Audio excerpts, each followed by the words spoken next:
Good morning, Anna. Today we'll talk about your daily routine.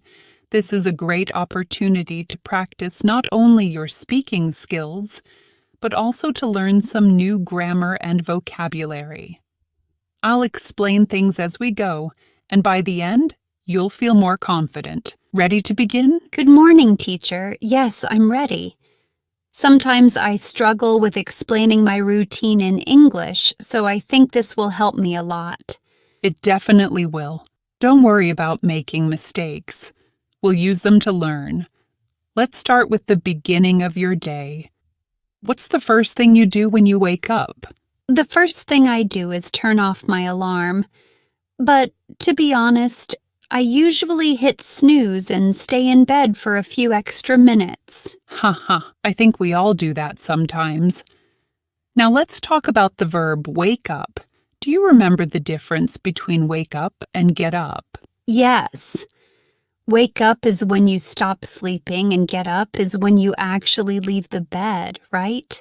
Exactly. You got it.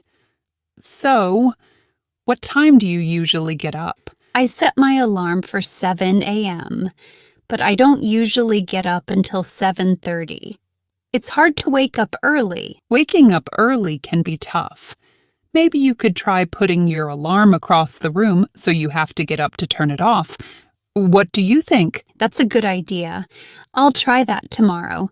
After I get up, I go to the bathroom to brush my teeth and wash my face.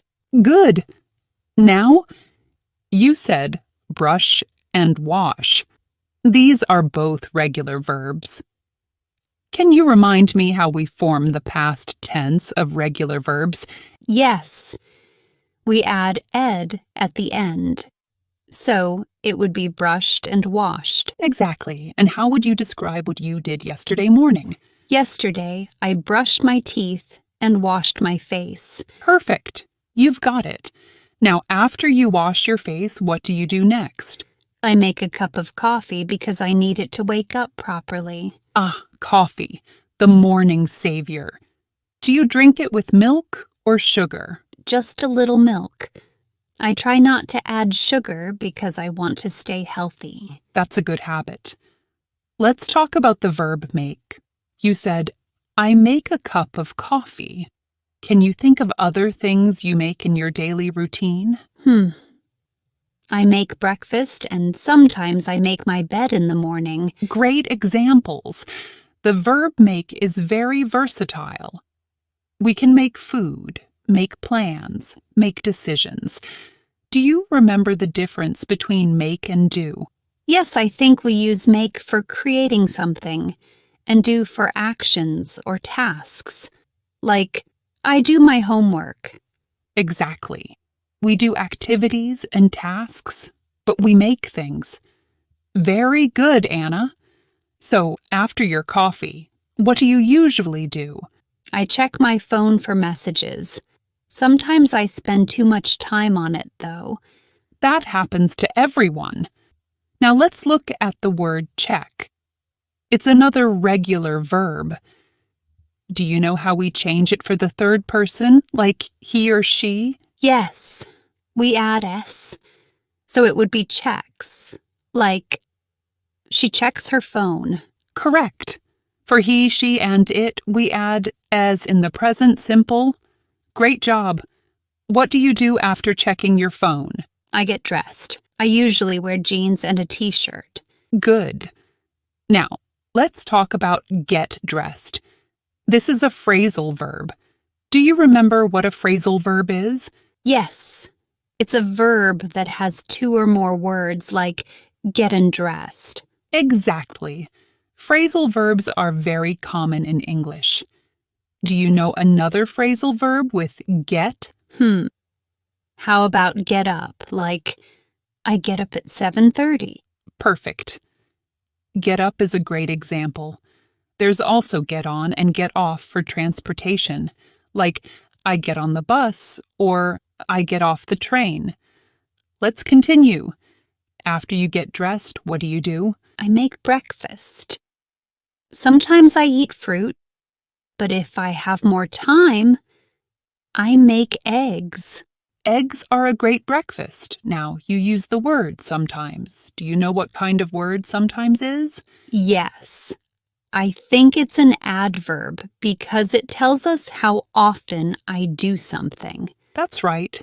Adverbs like sometimes, usually, and always tell us how often something happens. You used it perfectly.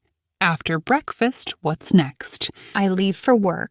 I take the bus, and it takes about 30 minutes to get there. Great. Let's talk about the word take. We use take to talk about time. For example, it takes 30 minutes.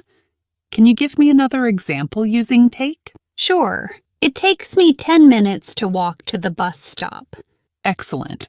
You can also say, it takes 2 hours to cook dinner.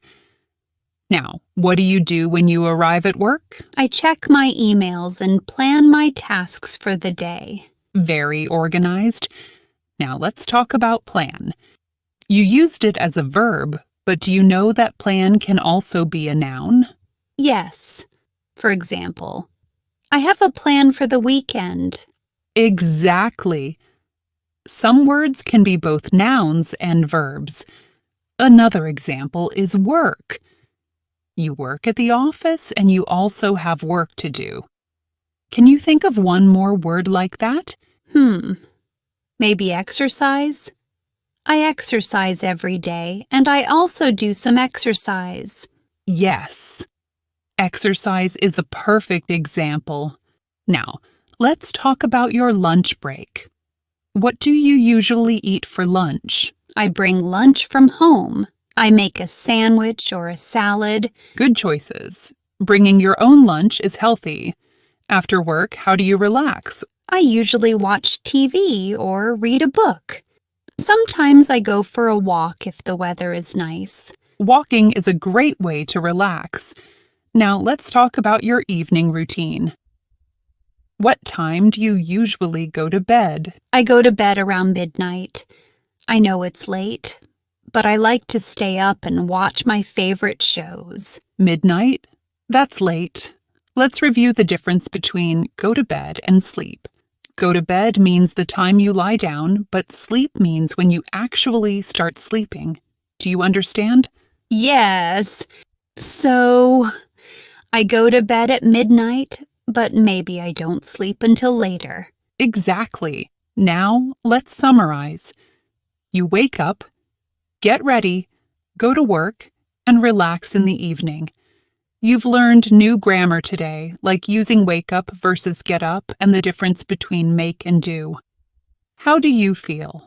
I feel much more confident. Thank you for helping me understand these things. It's really useful. You did amazing today, Anna. Keep practicing, and soon talking about your routine in English will feel natural. Let's meet next week to check your progress. I will. Thanks again, teacher. See you next time. If you enjoyed this video and found it helpful, make sure you don't miss our next video. We have an exciting and engaging topic lined up to help you practice your listening skills. Click here to watch it and keep improving your English.